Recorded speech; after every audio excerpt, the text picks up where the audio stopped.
Hello again, classes. What we're going to cover today is information for CPR, where we put it all together.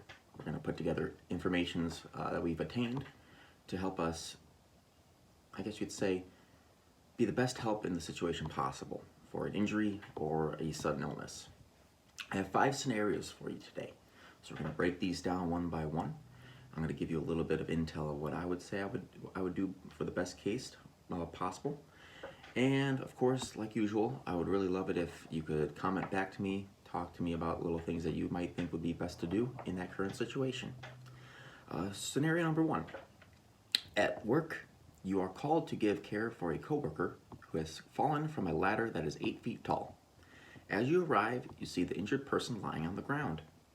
She is crying and moaning in pain. A bystander says that she landed on her back. The injured person has not moved from this position. She says that she has tingling and numbness in her legs and feet. She also has pain in her back. She has about a 2-inch laceration on the side of her head, and you want to help. So how will you proceed? Okay, so we always go back to our originals, right? Check, call, care. We check the scene for safety. We check the person. We call 911, and we give care. Now with this kind of injury, would this be considered something that is severe or non-severe? Or we could say threatening or non-life threatening. And from my viewpoint, I would say this would be more or less one of those threatening or life-threatening conditions. Mainly because, number 1, we hear about numbness and tingling in her lower body. She landed on her back. So we have to suspect that there's a head, neck, or more likely a spinal cord injury going on here, a lower back injury.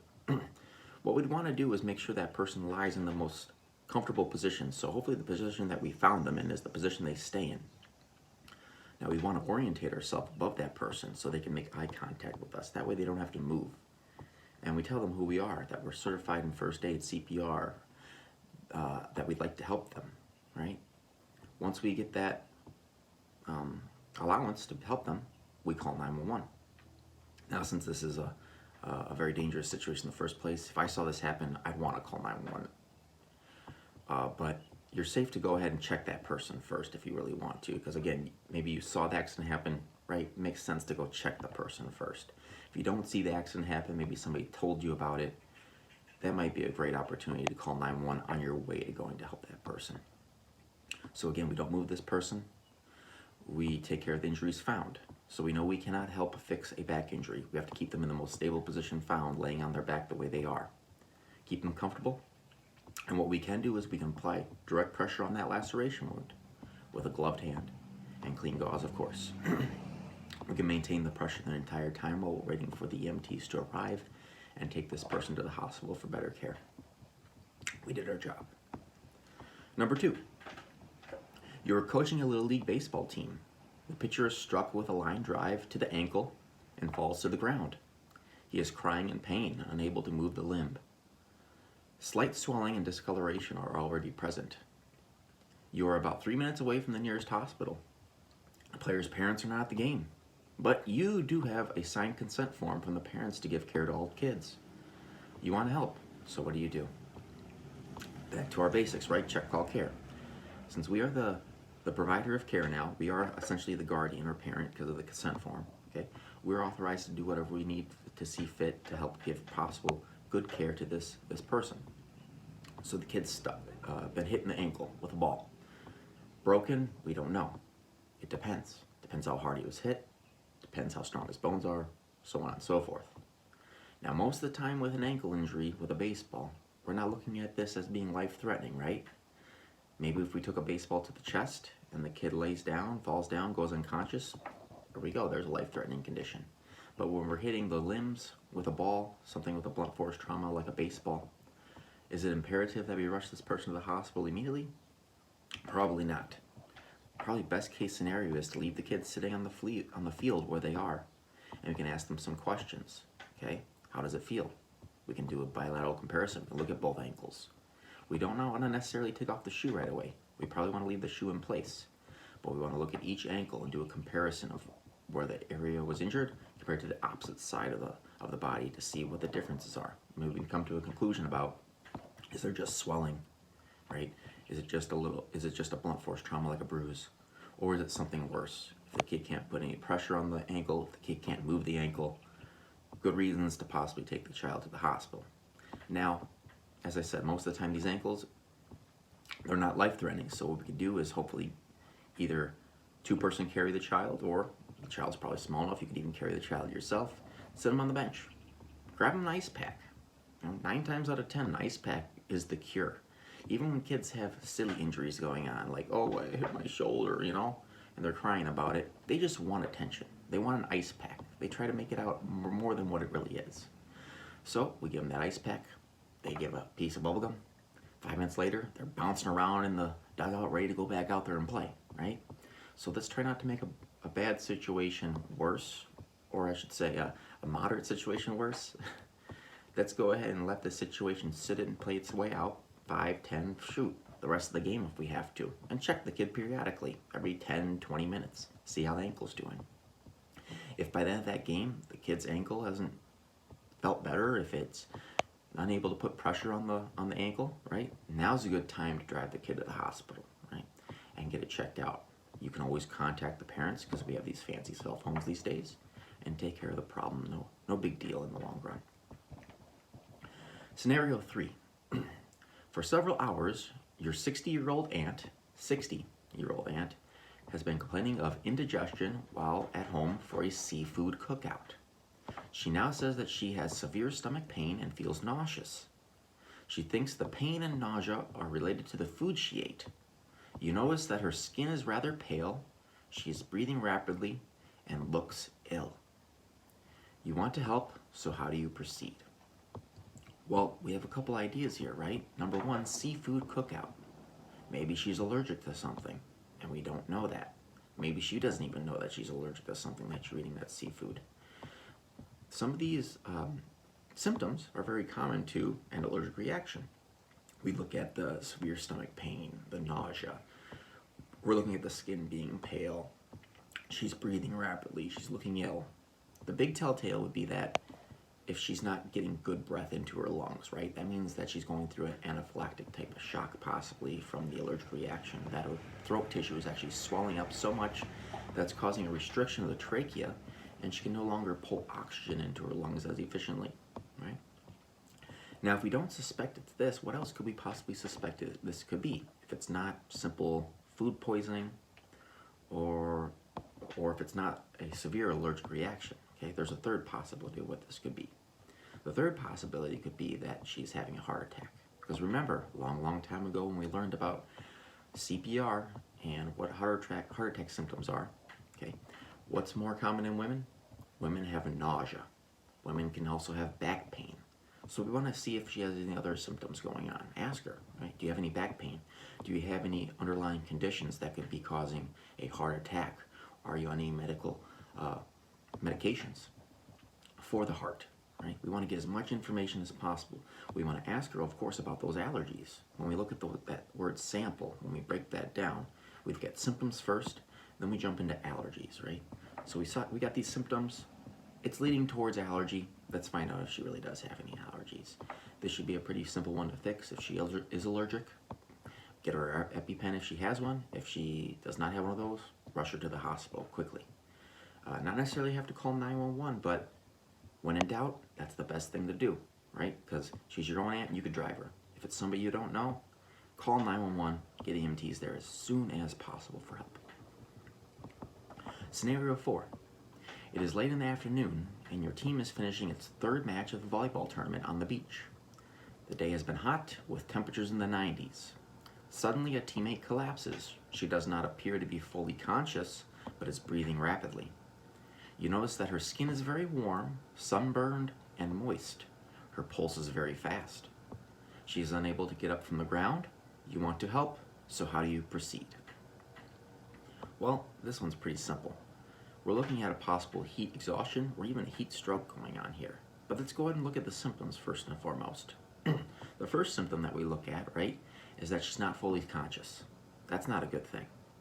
She's also breathing very rapidly, short, shallow breaths. Okay? We checked her skin. It was very warm to the touch, sunburn, but still moist. Okay, so this is kind of telling us that we were with a person right now that is in a phase of heat exhaustion and could possibly be going into heat stroke very rapidly. It's a quick progression from one to the other. Since we have her warm skin, right, very hot to the touch, but moist still. Moist is telling us that she's about to, that her sweating apparatus is still working. But once that apparatus stops, that means the body's trying to hold more water in to keep itself protected, right? So if she's dry, then we know she's in heat stroke, definitely, right? This is very, very life-threatening condition. We have to ensure that we put her into a very cooler, much cooler environment, and monitor her health conditions. Okay. If so, right, we want to submerge this person into a cool tub of water, or we're on the beach right now, right? We can always take this person and do a beach drag her into the water, and cool her from her neck down. We could take beach cloths, beach towels, put them on her forehead and on the back of her neck to cool her head off then as well, to expel some of that heat. Okay. Do we want to give this person something to drink? Definitely not. Again, coming in and out of full consciousness, right? She's not fully conscious. She's not fully conscious. If we try to give her something to drink, she could choke, and now we have another problem on our hands. So let's just keep this one simple. Number one, let's cool this person down. Cease all activity for the rest of the day. Monitor her situation for the next 15 minutes while we're submerging her, cooling her body temperature, right? If her body temperature isn't improving, meaning, or we could say, if her symptoms aren't improving, now's a good time to call 911. She's going to need some hospitalization possibly. They might have to utilize some kind of intravenous saline solution to cool her internal body temperature down quicker. But the main thing that we can do, right, first and foremost, identify what's going on, give care, shade the person, cool environment. If they are conscious, we can give them small sips of cool fluid. But again, this situation does not call for that. If the situation does not better itself in 15 minutes, let's call 911. Scenario 5, last one for the day. A dangerous ritual is about to begin. 21 drinks for the 21st birthday. A group of close friends are gathered for a special party for the birthday boy. Everyone knows it is a dangerous game, but because each of us friends went through it, they believe it is a rite of passage into adulthood. The activity begins, and the guest of honor is soon chugging beers and downing shots of liquor at a rapid pace. 2 hours after the drinking began, you arrive at the party. The guest of honor is already vomiting violently in the bathroom. He slumps to the floor and begins violent convulsions. And then he stops moving. He seems to stop breathing, and then takes a deep breath. You are called to help. How do you proceed? Well, this is a very dangerous situation, right? We can tell that this is alcohol poisoning. Much too much drinking going on. I mean, 21 drinks on your 21st birthday? I didn't know we played those games anymore. But that's a lot of alcohol, right? The average person can metabolize at most 2, maybe even 3 drinks an hour. And this person is already violently vomiting after 2 hours of this. So God only knows how much alcohol is really consumed. That's something we want to ask those bystanders. How much did he drink? How much did we give him already? What did he eat already? What did he drink for water already today? Did he exercise? You know, there's so many variables out there to why somebody could jump from just being drunk to absolutely foolishly drunk in no time to where there are possibly life-threatening conditions going on, which is what we're seeing here in this situation. Now, what I would do immediately is, if I saw this person do that convulsions, right? That's a good reason to call 911 immediately. That's a life-threatening condition. Shaking violently from alcohol poisoning, not healthy at all. Okay, this is a kind of a scary scenario, but a few years back, there was a kid that went to a party down south of Putnam County there, and apparently he had been drinking a lot. He drank a whole bottle of alcohol, and his friends let him drive away. Okay, they told him not to, but he went. Well, you know, he drove away from the party and parked his vehicle on a country road and got out of the vehicle and laid down. Well, little did he know that at maybe an hour later, 5 o'clock in the morning, a farmer's going to be coming through on that country road, didn't see the body, and ran him over. They did a test to find out what killed him, right? And they couldn't tell if it was the fact that he got ran over by a farm tractor, or that his blood alcohol level was so high that it caused him to go into a coma and die from that. So it's unknown. But we know that anything over a .08 level is illegal in the state of Illinois to be driving. That essentially is somebody who has drank 2 to 3 drinks in just 1 hour, and you've not let it metabolize through your body to break it down. Never push those buttons, guys, okay? Never go for those chances of, oh, I'm good enough to drive, right? It's better to take more time, make sure you truly are sober before you take those chances on the road. Because not only are you putting your own life in danger, you could be putting other people's lives in danger too. Back to this scenario, right? Best thing we can do, put this person in the hangings recovery position first and foremost. That way if he does vomit some more, he's not gonna be on his back and choke on his own vomit. We're gonna stay with him the whole time while we're waiting for 911 to arrive. We're not gonna induce vomiting, that's not our job. Our job is to monitor his condition, keep him from getting overheated, over-chilled, as comfortable as possible while we're waiting for them to arrive. Right? Find out as much information as possible from your other friends that were there already previously. Right? We want to help this person as much as possible because this is a very much life-threatening condition, especially if this alcohol has been mixed with any kind of drugs. That's only going to exponentially increase the risks of death then. Those are our 5 scenarios for this time, all right? Make sure you are able to learn from these, right? And utilize some of these tactics when you are out in the field trying to help people with sudden illnesses. Thank you so much for listening to this one, and do keep posted as I will be posting 2 more videos here shortly. Thank you.